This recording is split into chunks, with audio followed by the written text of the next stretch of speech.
Friends, I've missed you. Welcome to another episode of Served, your favorite podcast, or at least one that you're still listening to. I am Andy Roddick. We have a hilarious show today. My good friends, my teammates, back from our Davis Cup days, Bob and Mike Bryan, otherwise known as the greatest doubles team of all time, have won all the majors, all the 1000s, gold medal, which they touch on. I won't give away the ending to a lot of this stuff, but Mike actually had his gold medal stolen from his house. And he tells, I don't know why you're laughing. That's not like that. That's a terrible thing to have happen to someone. Like, you do all that work, a lifetime of work, and it was someone he knew. Anyways, he gets into that story later on, but it is just, they gave you a peek behind the curtain. It's, you know, you see their accomplishments, you see the way that they have kind of classily presented themselves over the years, media availability, always promoting doubles, basically just really decent tennis citizens for their entire lives. They tell some stories that if you don't laugh at them, then I don't actually trust your sense of humor. But they just kind of ripped the Band-Aid off. It is hilarious. I've heard these stories in private. I think this is the first time they've told these stories in public, but not just a straight line to the top. Like every close, important relationship, peaks and valleys along the way, but certainly way more peaks than valleys, and they ended on top of the mountain at the end of everything. And now we get into Racket Rundown, brought to you by producer Mike. Nobody. Crickets. We need a cricket sound, I think, is what we need. I do think we're gaining on it. I think maybe not. Hopefully that will change, because we do have to start paying for the podcast at some point, I think. Maybe. No? I mean, no. We don't. No. Okay, apparently we don't. Great. No. It's great. It's like the deficit. It's for the people. All right, Racket Rundown. Big week. Monte Carlo, Steph Tsitsipas. We want to get to that. Rafa is going to play in Barcelona. He is going to play. We will all be watching that very closely. I am just happy and relieved. And also, I'll be watching every point and hoping that nothing goes wrong. We cannot risk any injury from here on out. Could be potentially the injury, could be the last injury. I hope Rafa plays great. I still feel like if he gets matches in and if he gets a clean bill of health for 2 or 3 events going into Roland Garros, certainly one of the favorites. And also something that's not talked about enough right now, he goes in unseeded. We could potentially have a Rafa Novak first round. I could tell you, if I was one of the top seeds, who I would not want to play first round if he's just floating in the draw, is a guy who's won that event 14 times. But happy to see him back in Barcelona. Hopefully he's healthy. This is a good start, participation. Hopefully he gets there. Steph Tsitsipas in Monte Carlo getting the win has had a very rough, by his standards. Listen, when I criticize Alcaraz, it's against his own shadow. When I criticize Novak, it's against his own shadow. Someone who's 80 in the world making a 4th round is great and has a little bit of levity to the description. You're based against your own shadow. And so the last 16 months, Tsitsipas has been less than he was, to his credit, for the 5 or 6 years before that, where he was routinely a top 5 guy and a contender at majors and one who almost won one at the French Open. He needed this switch of service, and I think I said it after Miami. He desperately needed to switch over to the clay. He needed some home cooking. He has won twice in Monte Carlo, and Steph Tsitsipas played great. He played great tennis. You could kind of actively see him fighting through some scar tissue. Zverev, as the example, up a set, up 5-0, and then Zverev gets back into it. You can kind of see the doubt creep in a little bit, but then to recover, to kind of choke the set away and then recover and close him out in a breaker. Huge win. Kept fighting against Sinner in the semifinals. I think Sinner was generally maybe the better player on the day, up 4-2. It looked like he had a leg injury. Now they're trying to sell it as a cramp, which if you're a Sinner fan, you hope it's a cramp. That doesn't, that goes away with a couple bottles of water. If it's an injury, that's more concerning, but he says, I'm going to play in Madrid, so plenty of time there. But Tsitsipas getting that win and then closing out the tournament in a match against Casper Ruud, who, by the way, has made 2 French Open finals of his own, convincingly, 1-4, strategically in that match against Casper Ruud. I was on TC Live all week, and it was a clinic in hitting to his strength to open up the weakness, right? I don't know how many times during my career, some dummy who is an accountant just hit it to his backhand. I promise you we've thought of that. I swear we've thought of that. We've been doing this since we were like 6. But pressuring the Casper Ruud forehand, not letting him kind of settle in and getting those inside outs from the backhand corner, backhand up the line, everything that Steph Tsitsipas does well naturally translates to clay without adjustment needed, right? So when he returns, he can kind of lay back and get the height on his backhand return. It's tougher for someone to take that on the rise or early, however you want to call it. On the rise is such an antiquated term. I hate that I just used it. But take it earlier, rush the opponent. Steph can get some height on that backhand, can switch directions a little bit easier. He's fluent in movement, so his transition game doesn't suffer like most of us hackers on clay. He's able to get through the court. He's served a little bit better. The clay actually doesn't hurt his serve at all. He has that little bunny kick out wide that he doesn't hit big, probably, I don't know, 84 to 87 range, but it kicks sideways and you have so much court to cover, and he actually has time for that first shot. So you can't just like drill that middle and hope that he's rushed. His swings are pretty big. They're big and fluid. The faster the court gets, the tougher those are to time. He's capable of doing it. We've seen him do it. So put away your Twitter fingers and say, well, he made the finals of the Aussie Open and won World Tour. I understand that. He prefers more time.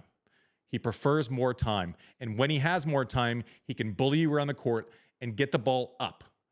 His superpower, leaning back on the backhand. His backhand goes from maybe below average on fast courts to above average on a clay court. Gets it up out of the zone. And you have to kind of protect that one on the backhand side, him going flipper Magoo up to where you're above your shoulders, and then he burns you line. I thought he had a great grasp of shot selection, when to go for it, when not to. Happy for him. He needed this maybe more than anyone in the top 15 in the world, just based on the precedent of his career. And this isn't me, going after Steph. It's based against his own shadow. Again, I criticize Alcaraz. It's against what we saw last year at Wimbledon when he shocked the world and beat Novak Djokovic there. It's, when I'm saying an observation about Novak, all of you that go, yeah, you only won once. Yeah, no, I understand. I'm fully eyes wide open. I fully understand all of it. You base your analysis of someone against their own shadow, against their own precedent that they've set. Steph Tsitsipas at 12 in the world. It's the lowest he's been, and one of you nerds is going to correct me, but it's something 5, 6, 7 years since he's been that low, trending the wrong direction. He needed this result to reestablish himself. Did an unbelievable job. Very happy for him. You could see how much it meant to him.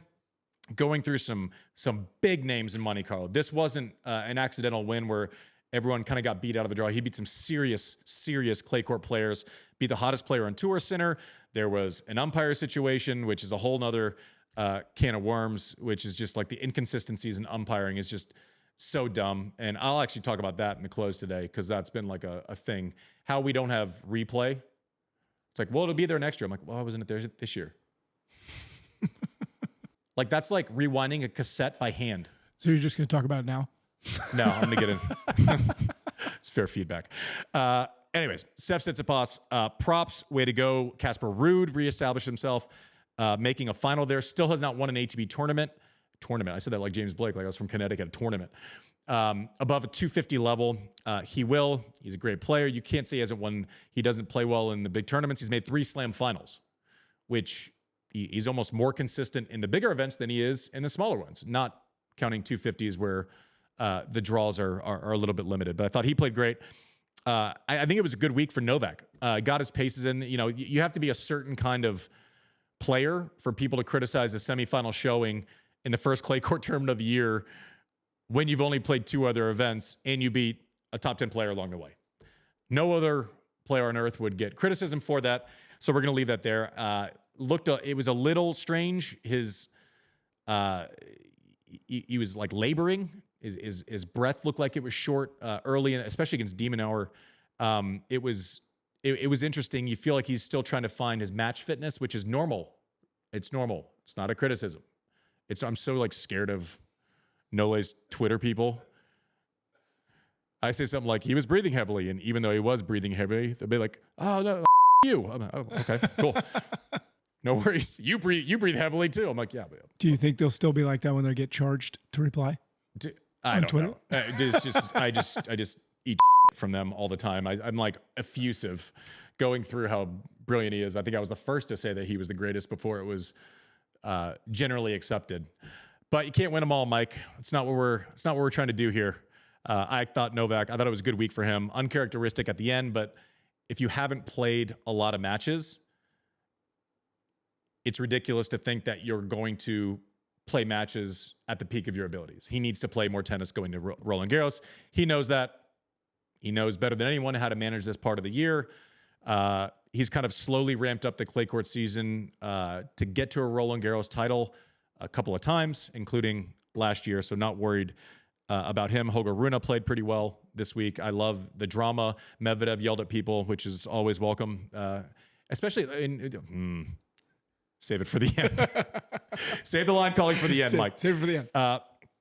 Rafa back. Billie Jean King Cup. Props to my friend Lindsay Davenport getting Team USA through. It was expected. Jess Pegula looked maybe nervy. First match, got through.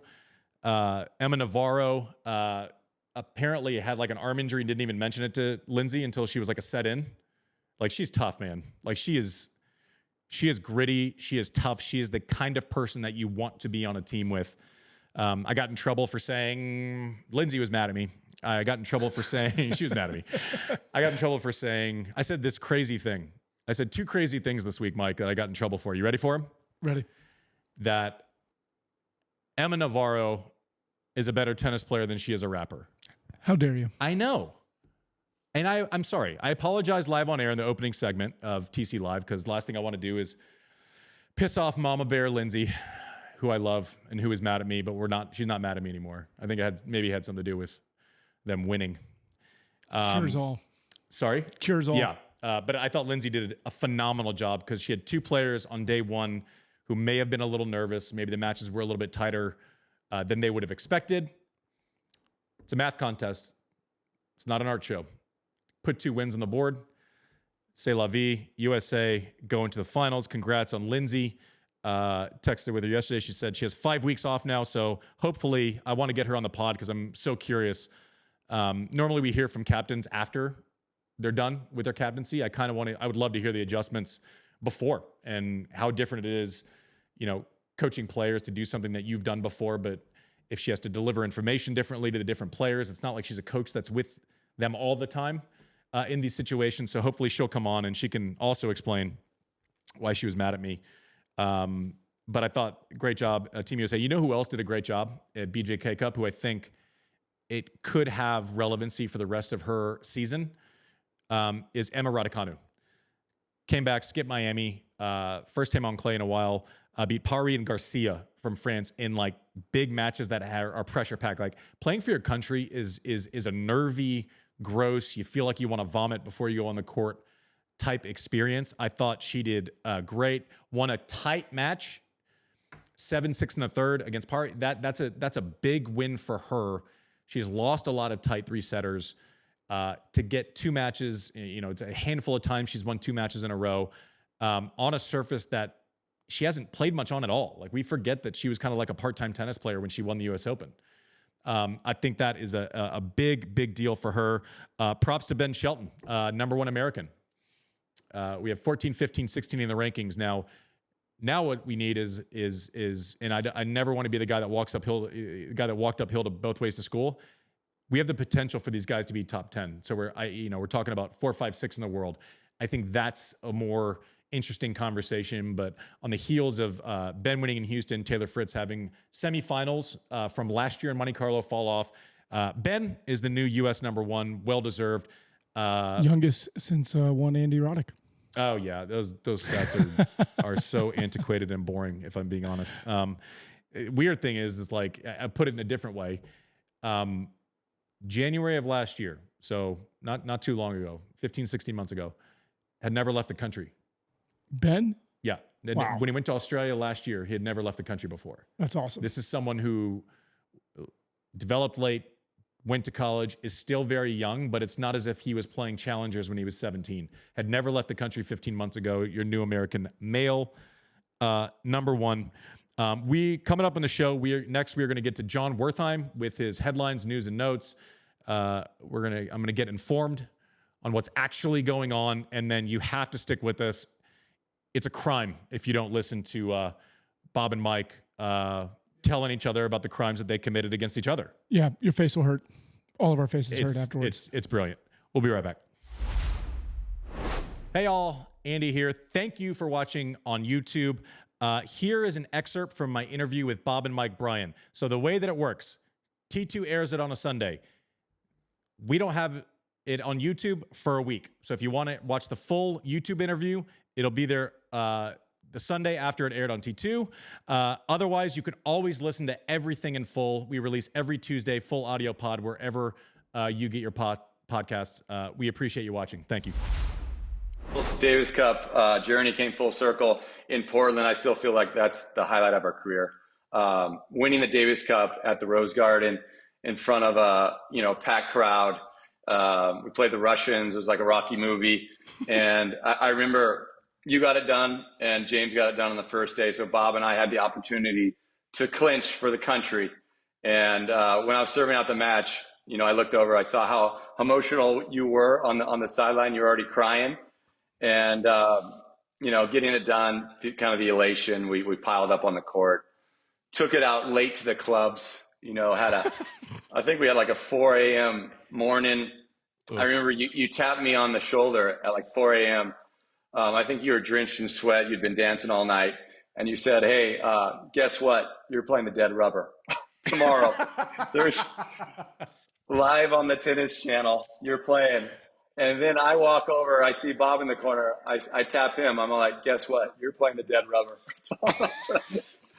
and we had this big battle that night. And we actually ended up calling my parents.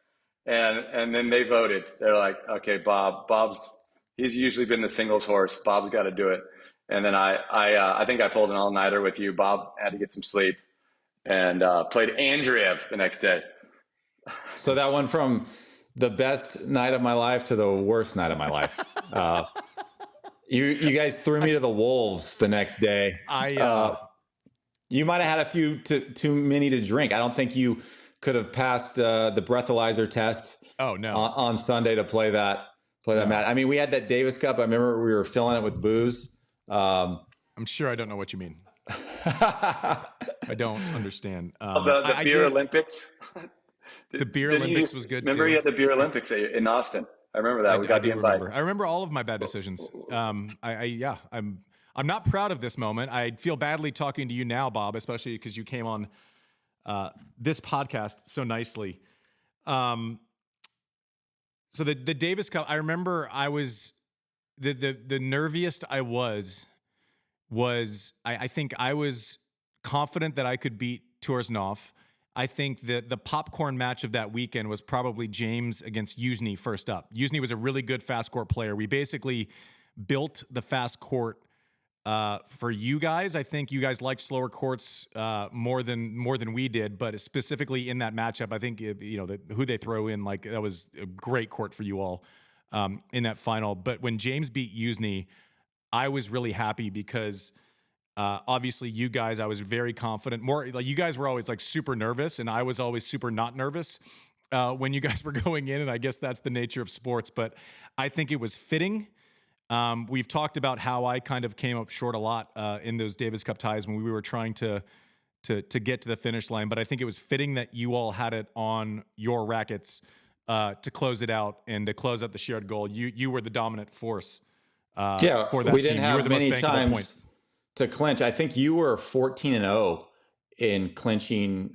fourth rubbers. Like, so when we felt like when we teed you up, you knocked it down all the time. And we were very nervous, like we always were for Davis Cups. It's you're playing for your country, but really you're playing for your brothers. You know, we're taking over 20 people, national team, you know, security, massage therapists, stringers, and you become buddies and friends and blood brothers with all these guys, and you don't want to let them down. They're relying on you to step up. So around Wednesday, our match was Saturday, I really couldn't even talk anymore. I was just in my own head. I think the most nervous we ever were was the 2003, our first Davis Cup match, because you'd been on the team for a couple of years leading up. Pat Mack, he was a little scared to pick us because it was only a 4-man team. He didn't want to have half the team be doubles players. You know, what happens if you rolled your ankle on Friday? So he actually told us that you got to be number one in the world. You got to win a Grand Slam. You got to be a shoo-in to play. So he invited us to the Slovakia match. It wasn't an easy match. It was a relegation tie. Had we lost that, we're going to Jamaica. You know, the next year we're playing Let's with, no doubles alleys or something. But Pat said, "Hey guys, you guys are our team. You're a team for years. Don't worry about this one." But we knew, like, if we lost that one, we're done. And I remember we came out so jacked. We were bouncing around like crazy people. And Mike whispered to me at the end, we're up 2-0. He whispered to me at the end of the third set. He's like, "Hey, I'm cramping." I'm like, "Wait, we're indoors. It's doubles. How are you cramping?" He's like, I felt a twinge in my calf. And then we get to the breaker. He's like, "Dude, I'm full body cramping right now. Just from the nerves, the anxiety, the whole buildup, our first Davis Cup match, he's full body cramping. It's 1-1, one match all." And he's like, I had come off the US Open and I put you guys in a terrible spot because I lost my first match of that tie to her body. Yes. Ugh. Yeah, you did. And Mike said, "We got to finish it here." So I remember we have match point. Mike somehow fights a return over the net. A ball goes short in front of Mike. He can't move. I run in front of him. I hit a forehand winner. We end up winning. I come in for the chest bump. He gets like 1 inch off the ground. He's sideways and my hip hits him right in the forehead. And anyway, it was an amazing moment. That was actually the cover of Tennis Magazine back in the day. I remember that. It's a weird shot because I'm flying in and Mike can't barely use credit card hops. Yeah. And, but that was our first one. And Pat, trusted us and we became the team. But I felt like we needed to get it done that day. But Mike was cramping. Only time he's ever cramped. And usually you don't cramp indoor doubles match with air conditioning. And then that started the long journey of Mike going gluten-free, sugar-free, air-free, water-free, whatever the other frees you are. I would say, remember Doc Farid? He gave us those drinks and he put a lot of creatine in those drinks. And I was pounding those. Really? But it was the nerves. I knew if we would have lost that first one, Pat would have said, "Okay, on to the next doubles team." So, when you're tight, everything tightens up, right? Yeah. The muscles, and you burn a lot of energy. But luckily, Bob hit that forehand winner and we finished the match because I was full on. I was like a scarecrow out there. I was a mannequin. It is true though. Like I've never once in my life cramped. You cramp like at the end of the day, like in bed, your toes cramp or something but I've never cramped in practice ever in my life. But then the nerves and the weight of everything, talk about the nerves for most, and I'll put a button on what you guys just said. Like I remember having a conversation with Patrick and he was like, "What do you think about?" I'm like, well, one, the clarity provided as like a singles player of knowing the cadence of your week is like invaluable. But I also said, let's not think of it on like a match by match basis. Like, can we get through this with the insurance policy and throw Marty in, who's, very, very capable doubles player, with someone else and get through? Yeah, probably. But what is our best chance to win this whole thing? And that's the easiest conversation that's ever been had. It's with Bob and Mike. Like, what are we doing? Like, of course it's with them. And there is an element of risk, but my argument was like, I think it's riskier not to have them. Like, I think it's riskier not to have them. So, like, if we're going to talk about risk, I think they win on both sides of it. Yeah, I mean, look, we're happy that Pat made that selection. Yeah. That you had that opinion, because those matches are the ones remember. You know, we're 4 or 5 years into retirement, and those are the ones that still give us those chills, you know, win or lose. We had some tough losses, Andy. You did too. We all felt that bitter taste in our mouth, and those are the ones that keep you up at night. But it's really those emotions that I'm trying to kind of convey to the next generation. You know, the guys that are on the fence about Davis Cup. Guys, these are the ones that you're gonna really remember when it's all said and done. Yeah. But you know, it is weird. Like, we always knew we were a package deal, and these fights get buried pretty quick, and we could we knew we were always going to stay together. So we would have these blowups, and they actually led to greater times, greener pastures. If this happened with like Knowles and Nestor or anyone, you know, they'd never talk again, right? But it's funny. And then, yeah, I mean, the one in 2017, this is probably our biggest of them all. And we've only told this story one time and to a few people at your charity event. And so right now we're going live with it, right? But it was kind of a dark period of our career. We hadn't won a slam for a couple of years. Our chemistry Can you imagine, was Mike, off. Producer Mike? Can you imagine not winning a slam for a couple of years? What fucking losers. Our chemistry was fractured, right? Bob was living in Miami. I was in California. Our coach even let us go. Like, Macker said, "Hey, you guys are too far gone." He actually fired us. So come on. This is after the Open, when, you know, the hopes of winning a slam are gone. You're playing indoors. You don't see the sun for days. We're in Antwerp in a dungeon playing cards. I'm going through a tough personal life event. I'm getting a divorce, right? I'm checking my phone. I'm trying to check for lawyers, but we're playing cards. We like to play cards, and we're playing hearts, $1 a point. Bob's killing me. He's Venmoing me for $1,000 every couple days, and he's the dealer. I see that he kind of bottom dealed me, so I give him a whack on the back of the head, right? And I did that I gave him like maybe 10 love taps during that week because I was stressed, right? And then he looked at me. He's like, "If you ever do that again, I'm gonna knock you out." So fast forward a couple months. Like Mike said, we're looking for some magic in our careers. We hadn't had it in a couple of years. We grabbed that Babolat racket that you're used to. You know, we're stubborn with this Prince. There's no technology on this Prince racket. We were like, hey, we need a little extra pop. We have the Babolat. We're down in Australia. We only use it for a week. We're playing our first round match, Aussie Open backcourt. A hot day, windy, balls are flying. We're playing two guys we've never heard of. We've heard of them now, but at the time, Nishioka and Fucsovic, we had no clue who these guys were. And we're losing, and balls are getting away. Anyway, Mike has some overheads, doesn't put them away, end up losing the point. And I say, hey, let's put it away next time, jackass. And he hit me on the back of the head again. He gave me one of those taps on the back of the head, and he was behind me. As a reflex, I was triggered. I just turned and I swung. I didn't know where I was swinging, but I caught Mike perfect right in the back of the head, and he dropped like a sack of potatoes. And I'm like, oh God. And I look down, he's just laying there motionless, and I give him a couple shakes, and I don't get anything. And then suddenly his eyes pop wide open like Bob Barker. And he goes, congratulations, you just made Sports Center. And I'm like, uh-oh. And then he wobbles to his chair, gets smelling salts, does this whole song and dance with the trainer. And anyway, we got kind of scared. We're like, oh God, that's never happened. The crowd was actually laughing because they thought it was like a skit, like Mansour Barami. And the only people that weren't laughing was our coach, Macker, and this guy, Dave Marshall. They knew the history from Antwerp. They knew what I said to Mike with the card games. They knew Mike was actually out cold.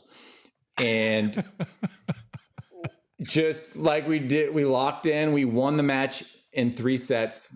We go back to the locker room, and I'm like, hey, Mike, we got to get our story straight here, man. We're going into a press conference. We expect it to be packed. A couple hundred journalists want to know about the first time that someone's been knocked out on a Grand Slam match. And I'm like, hey, let's just get it straight here. Let's just, say, hey, we faked it, blah, blah, blah. Mike's like, hey, tell him the truth, man. Tell him you sucker punched me. I'm like, I'm going to tell him that, you hit me on the back head. I told you I'd knock you out, and I did. Anyway, we walk slowly to this press conference, and we open the door, and there's 2 people. It's Bill Simon, and no one even knows about it. Federer was losing to Seppi on center court. Every eyeball in that whole site was on Federer.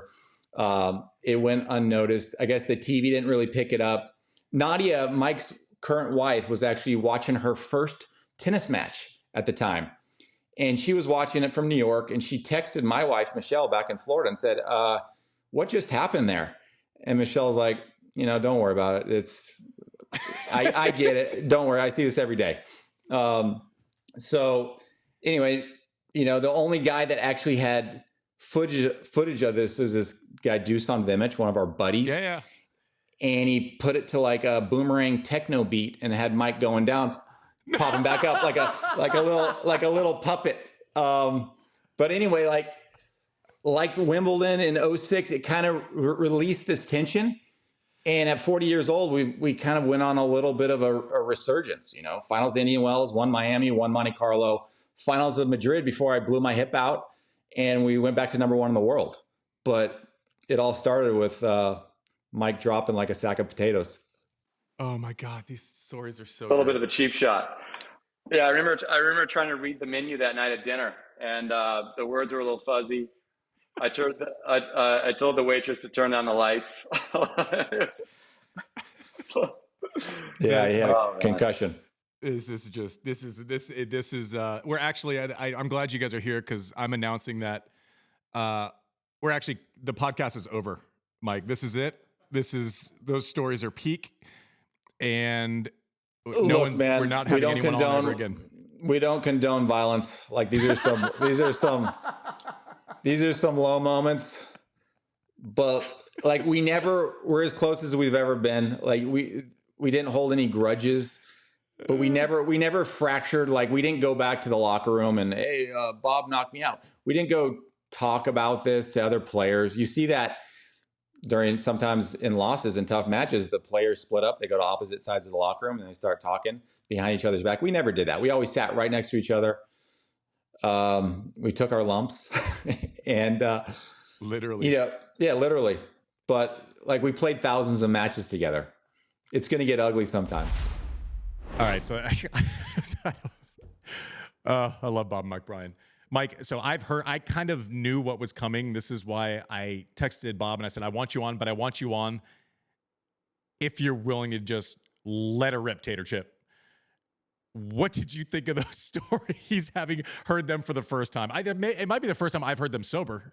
I mean, it literally was a caricature of what you think 2 brothers, twins, playing doubles tennis should be. I mean, it literally sounded like it should have been like a Will Ferrell movie. It's so good. Like it should have been Step Brothers 2. It should have been a doubles team. It's so good. They're unreal. If there's one takeaway that I hope we're succeeding in getting across with our little podcast, is that like it's the most human sport ever.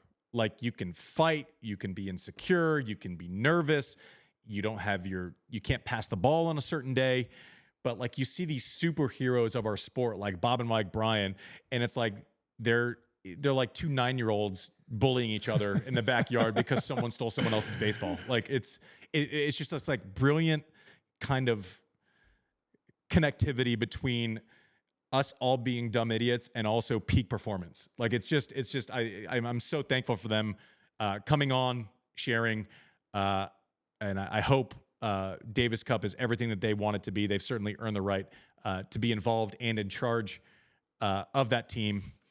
Something I mentioned in the open, and I was about to go off on one, and then you corrected me and tried to keep the guardrails up and keep me on task, which is not always easy, is the umpiring in Monte Carlo it's like a dumpster fire. like an absolute dumpster fire, start to finish. Like, why do we not have electronic line calling? Has there yet been a player who came off? Like, people didn't even know the umpires were gone. And that's the best thing it could be. Like, they basically looped in the voices in Australia this year, and it was like Rebel Wilson calling the ball out and no one noticed. Like, that's a true story. Like, they looped it and it was fine. Like, nothing lost. Like, progress happens, stuff changes. Why would we, if we have the ability, why would we not want to get every call right? Like, well, there's a mark on clay. You can misread a mark. I've had millions of practices with pro players who see marks all the time, and you disagree on a mark. Like, wouldn't it be nice to at least have the confirmation bias or something to tell you to, like, kind of get on with it?